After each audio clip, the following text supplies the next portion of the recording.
dengan saya untuk memperkenalkan anggota kelompok kami. Yang pertama, saya sendiri, Edis Widya Malasari, sebagai moderator sekaligus pemateri. Yang kedua ada Hermi Suhesti, yang ketiga ada Siti Haliza Jupri, dan yang keempat ada Helgia. Adapun topik yang akan kami bahas pada presentasi kali ini, poin yang pertama ada hakikat diskusi, poin yang kedua ada tujuan dan manfaat diskusi, poin yang ketiga ada unsur-unsur diskusi, dan poin yang terakhir yang keempat ada tata cara berdiskusi. Baik, pada materi pertama yang akan disampaikan oleh Helgia, kepada Helgia dipersilakan.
Berikutnya saya akan menjelaskan tujuan dan manfaat dari diskusi. Adapun tujuan dari diskusi itu, yang pertama itu dapat melatih kemampuan berpikir setiap peserta diskusi. Nah, dengan kita diskusi, kita dapat melatih kemampuan kita untuk lebih berkembang lagi dalam melontarkan suatu masalah yang sedang dipikirkan. Yang kedua itu ada mendidik sikap demokrasi kepada para pesertanya. Nah, maksudnya itu adalah diskusi ini mengajarkan kita untuk bersikap demokrasi kepada para pesertanya. Peserta akan terbiasa mengemukakan pendapat, mendengarkan dan menerima pendapat orang lain dengan secara terbuka. Yang ketiga itu ada membiasakan sikap saling menghargai pendapat atau argumen. Nah, maksudnya itu dalam berdiskusi itu kita dapat membentuk kebiasaan untuk saling menghargai pendapat orang lain dan pendapat atau argumen yang muncul. Dengan berdiskusi kita itu belajar untuk menghormati perbedaan pikiran kita dengan orang lain. Yang terakhir itu ada menambah ilmu pengalaman dari diskusi berlangsung. Maksudnya itu dengan berdiskusi kita dapat memperluas wawasan dan pengetahuan dari berbagai topik yang dibahas. Selain itu juga diskusi juga bisa menambah pengalaman kita dalam menyampaikan dan menyusun pendapat secara logis. Yang kedua itu ada manfaatnya. Manfaat dari diskusi itu yang pertama ada menambah pengetahuan, wawasan, serta ilmu yang didapat dari berdiskusi. Nah, dengan berdiskusi ini kita dapat menjadi wadah yang tepat untuk menambah pengetahuan serta wawasan kita, ilmu yang didapat dari apa yang kita diskusikan tersebut. Yang kedua itu melatih para anggotanya berbicara di depan umum. Nah, dengan berdiskusi ini kita dapat melatih bicara kita supaya lebih lancar lagi dalam melontarkan pendapat kita. Dan juga saling menyampaikan dan menghargai setiap pendapat yang berbeda sehingga tercipta suasana saling menghormati. Yang ketiga itu ada agar para peserta diskusi bisa belajar beretika saat diskusi berlangsung. Nah, maksudnya itu meningkatkan etika diskusi dapat melatih peserta agar dapat menjaga etika, sopan santun, dan tata cara berbicara dalam berdiskusi tersebut. Yang terakhir, belajar saling melontarkan dan menghargai setiap pendapat yang berbeda. Dengan berdiskusi kita bisa untuk melatih agar berani berbicara di depan umum dan mengemukakan ide dan mengesahkan kemampuan berbicara di depan orang banyak. Baik, itulah yang dapat saya sampaikan. Saya kembali kepada mereka. Terima kasih kepada Helia atas penjelasannya. Materi yang berikutnya akan disampaikan oleh Siti Haliza Jupri. Kepadanya dipersilakan. Baiklah, terima kasih kepada moderator yang telah memberi saya waktu untuk memaparkan materi. Baiklah, saya akan menjelaskan tentang macam-macam diskusi. Jadi, di diskusi ada berbagai macam, berbagai macam diskusi. Yang pertama ada diskusi kelompok. Diskusi kelompok dilakukan atau diselenggarakan sering pada siswa maupun mahasiswa yang beranggotakan 5 sampai 10 orang. Selanjutnya ada diskusi berkelompok-kelompok. Diskusi berkelompok-kelompok dilakukan apabila memiliki berbagai peserta atau anggota. Diskusi ini dilakukan supaya lebih untuk menghemat waktu dalam melakukan diskusi. Yang ketiga ada diskusi panel. Diskusi panel dilakukan oleh para ahli 3 atau lebih untuk membahas apa yang sudah terjadi dan memberi solusi dari masalah yang sedang terjadi. Yang keempat ada workshop atau prakarya, yaitu pertemuan ilmiah yang dilakukan oleh para ahli yang sama untuk mencari solusi dari permasalahan yang sedang terjadi. Yang kelima ada rapat kerja. Rapat kerja adalah pertemuan formal yang membahas berbagai hal terkait permasalahan yang sedang terjadi. Rapat kerja ini sering membahas tentang masalah program kerja yang sedang mereka lakukan. Yang keenam ada seminar. Seminar adalah pertemuan atau persidangan untuk membahas suatu masalah di bawah pimpinan para ahli atau pakar di bidangnya. Slide selanjutnya ada konferensi. Konferensi adalah pertemuan yang diadakan untuk bertukar pikiran mengenai permasalahan yang sedang terjadi oleh para peserta diskusi. Yang kedelapan ada kongres. Kongres adalah rapat besar yang sering dilakukan oleh partai-partai atau pemerintah-pemerintah untuk membahas dan menulis solusi dari masalah yang sedang terjadi.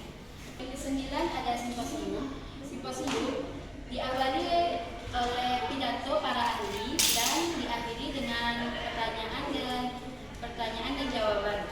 Yang ke-10 ada kolokium. Kolokium berbeda dengan simposium karena kolokium tidak diawali oleh pidato para ahli. Para ahli yang datang hanya memberi jawaban dari pertanyaan yang diberikan oleh para peserta diskusi. Yang ke-11 ada sarasena.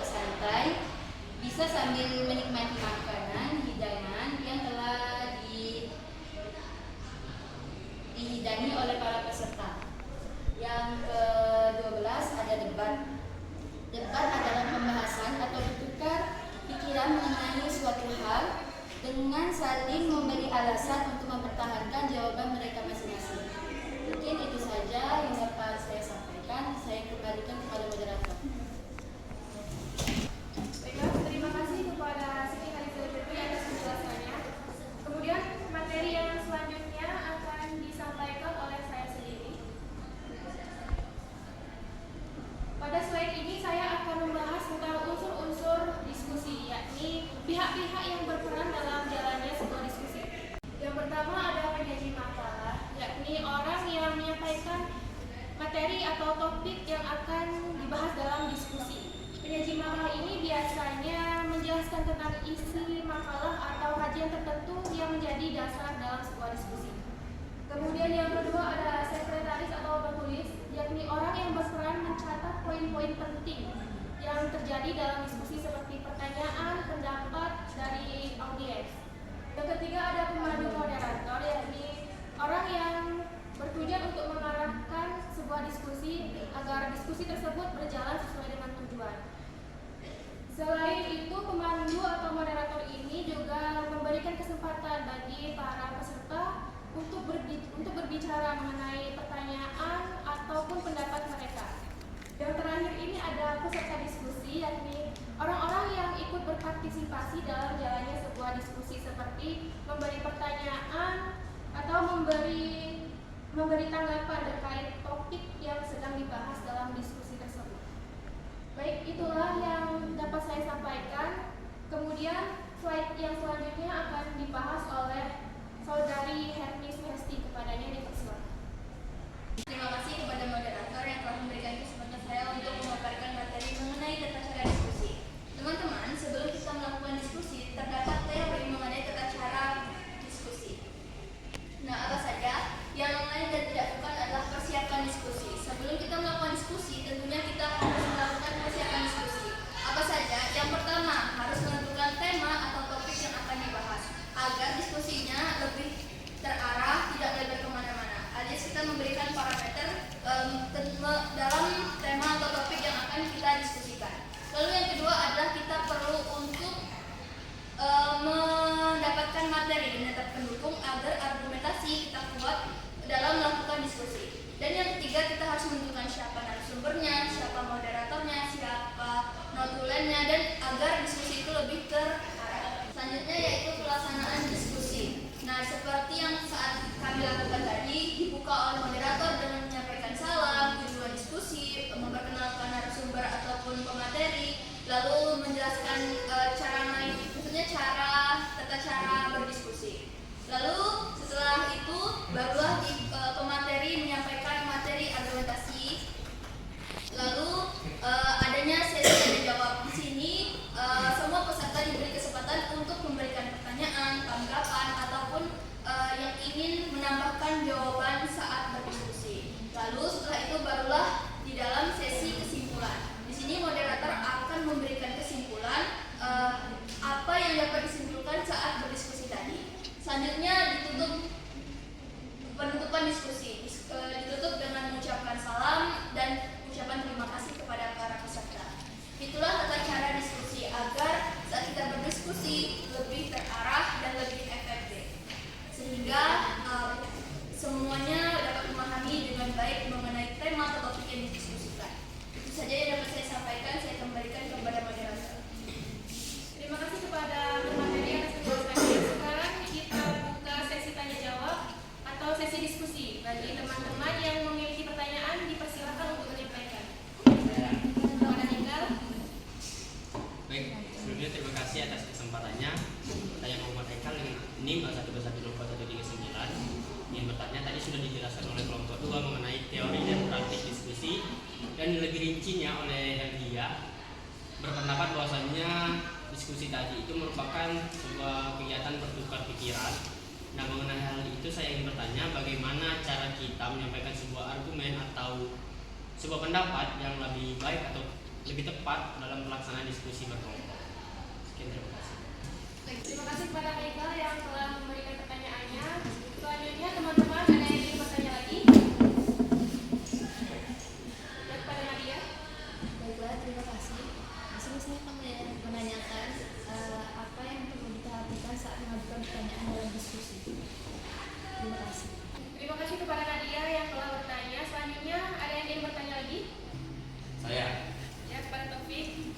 Ya, jadi langsung saja, nama saya Taufik Desi Manjunta dengan NIM A1724125. Di sini saya akan mengajukan pertanyaan kepada kelompok yang sedang konsultasi, di mana secara ruang lingkup tadi sudah dijelaskan oleh saudara-saudara di depan bahwasanya dalam tata cara diskusi, nah tentunya kan terdapat beberapa hambatan. Nah, sejauh manakah hambatan itu menjadi kontradiksi?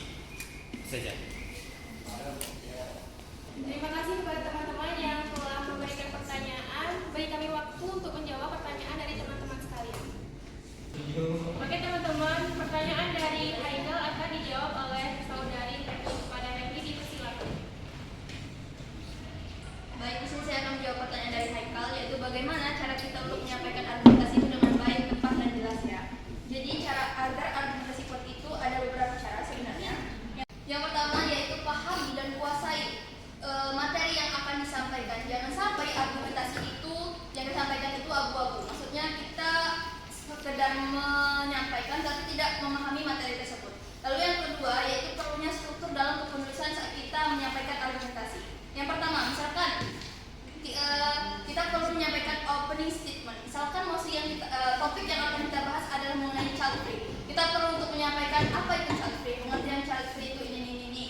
Selain materi, kita juga perlu memperhatikan dalam penyampaiannya. Seperti misalkan kita harus mengucapkan, memaparkan materi dengan suara yang lantang, lalu dengan gestur dan intonasi. Lalu antisipasi argumen lawan, jangan sampai kita termakan dengan argumen kita sendiri. Itu yang dapat saya sampaikan. Kepada Haikal, apakah jawaban dari kelompok kami telah menjawab dari pertanyaan Anda? Baik, sudah, terima kasih. Pertanyaan selanjutnya dari Nadia akan dijawab oleh saudari Helgia. Kepadanya dipersilakan. Baik, saya akan menjawab pertanyaan dari Nadia. Adapun pertanyaan itu, apa yang perlu diperhatikan saat mengajukan pertanyaan dalam diskusi? Nah, yang pertama itu pertanyaan yang diajukan itu harus jelas. Pertanyaan harus jelas dan juga mudah dipahami. Yang kedua itu harus terbuka. Pertanyaan sebaiknya dapat memicu diskusi yang sangat mendalam. Yang ketiga itu sopan. Gunakan bahasa yang sopan dan santun. Dan juga yang berikutnya itu ada hindari pertanyaan yang retorik, yaitu hindari pertanyaan retorik jika tidak diperlukan. Yang terakhir itu ada jangan potong pembicaraan orang lain yang sedang berpendapat. Pada saudara dia, apakah jawaban dari Baik, terima kasih. Pertanyaan selanjutnya dari Taufik yang akan dijawab oleh saudari Haliza. Kepadanya dipersilakan. Baiklah, saya akan menjawab pertanyaan Taufik, yaitu hambatan apa saja yang sering muncul dalam diskusi. Dalam diskusi, sering muncul beberapa hambatan yang bisa mengganggu kelancaran komunikasi. Yang pertama, kurangnya partisipasi. Beberapa peserta mungkin merasa tidak percaya diri, kurang memahami topik, atau takut pendapatnya dianggap salah. Yang kedua, kurangnya fokus. Terkadang diskusi bisa melebar ke topik lain yang tidak relevan. Yang ketiga, kurangnya pemahaman terhadap topik. Peserta tidak memiliki pemahaman yang cukup, mereka bisa kesulitan berkontribusi atau memberi pendapat yang kurang tepat. Yang keempat, ada keterbatasan waktu. Jika waktu diskusi terbatas, pembahasan bisa menjadi terburu-buru dan tidak mendalam.